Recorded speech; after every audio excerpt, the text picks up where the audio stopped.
At kaugnay po sa pagbibitiw naman ni Vice President Sara Duterte bilang miyembro ng gabinete, makakapanayan po natin si ACT Teachers Party List Representative at House Deputy Minority Leader Franz Castro. Magandang umaga po. Magandang umaga sa inyo at sa inyong mga taga-subaybay. Yes, ma'am. Una po sa lahat, bakit po ninyo nasabi na dapat matagal nang umalis bilang Education Secretary si Vice Presidente Duterte? Well, yung pagkakatalaga sa kanya ni President Marcos ay nakita natin na wala naman talagang competence ang VP para pamunuan ang pinakamalaking kagawaran, yung DepEd. Matagal na namin sinasabi yan sa aming mga pahayag. At mismong siya, sinasabi niya ay kulang siya sa experience, so kulang sa competence. Kaya ang sabi natin ay matagal na dapat na nag-resign siya. Para po kay House Assistant Minority Leader Arlene Brosas, isa raw po itong political move. Ganito rin po ba ang pananaw ninyo? Bakit o bakit hindi?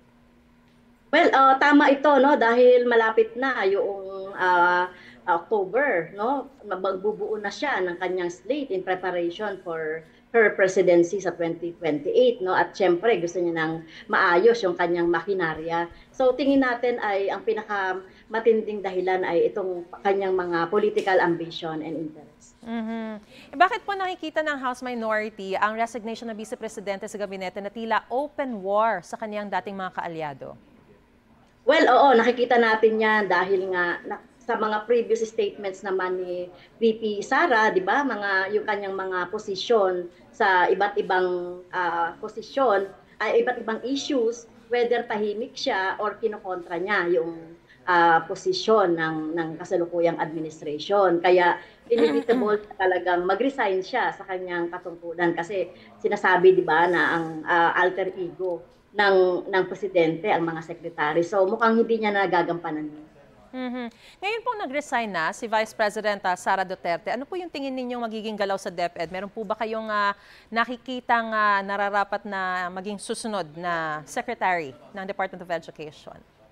Well, nasayang halos yung 2 taon, no, para mapaayos yung ating education crisis, masolve itong education crisis. Sana ay naglagay ng competent as much as possible galing sa education sector, may malalim na karanasan at pag-alam doon sa sektor ng edukasyon, sa mga teachers, sa mga students. At dapat din hindi siya political accommodation.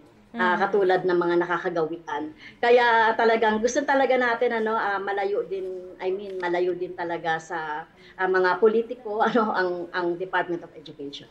Ano po sa tingin niyo yung dapat natutukan naman ng susunod na DepEd Secretary ngayon? Sinasabi niyo na incompetent nga itong nag-resign. Mahalaga talaga yung kanyang pagtutok sa curriculum, yung 10 years na itong K-12 program na dapat nagkaroon ito ng mas malalim na evaluation. Ngayon kasi yung kanyang matatag curriculum parang band-aid solution lang yun, at hindi pa naman talaga pinatutupad ng kalahatan ito, under pilot testing pa lang or study.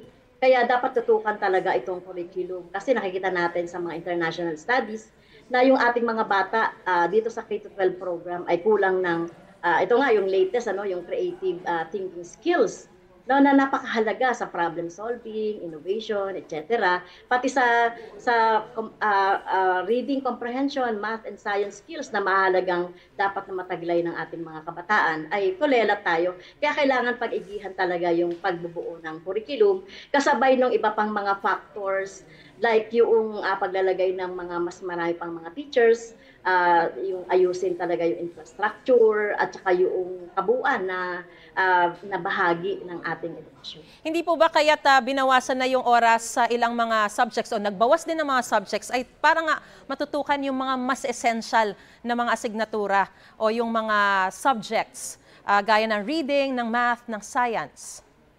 Well, wala pa tayong evaluation dyan nung last year na pilot testing niya sa kinder, grade 1, tsaka grade 4 yata yon, na kailangan natin makita yung epekto nito. O baka naman may kulang, no?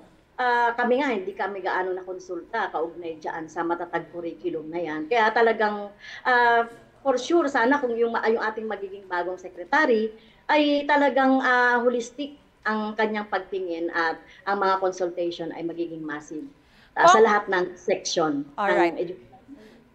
Kung nag-resign na rin po kasi si Vice President Duterte bilang Vice Chairperson ng NTF-ELCAC, ano po yung pahayag nyo dyan? Lalo't matagal nyo nang hinihiling na buwagin na yung NTF-ELCAC.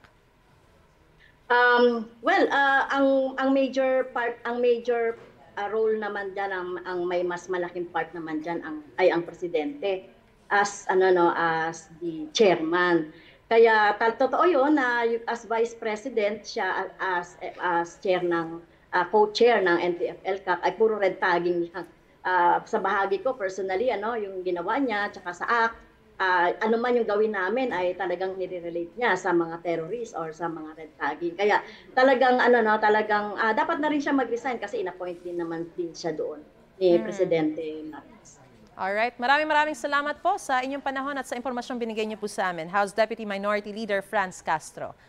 Salamat din po. At sisikapin po namin kuna ng pahayag si Vice President Sara Duterte ukol nga sa mga naging pahayag ni Representative Castro. Mga kapuso, para una ka sa mga balita, mag-subscribe sa GMA Integrated News sa YouTube. Sa mga kapuso abroad, subaybayan niyo po kami sa GMA Pinoy TV at sa www.gmanews.tv.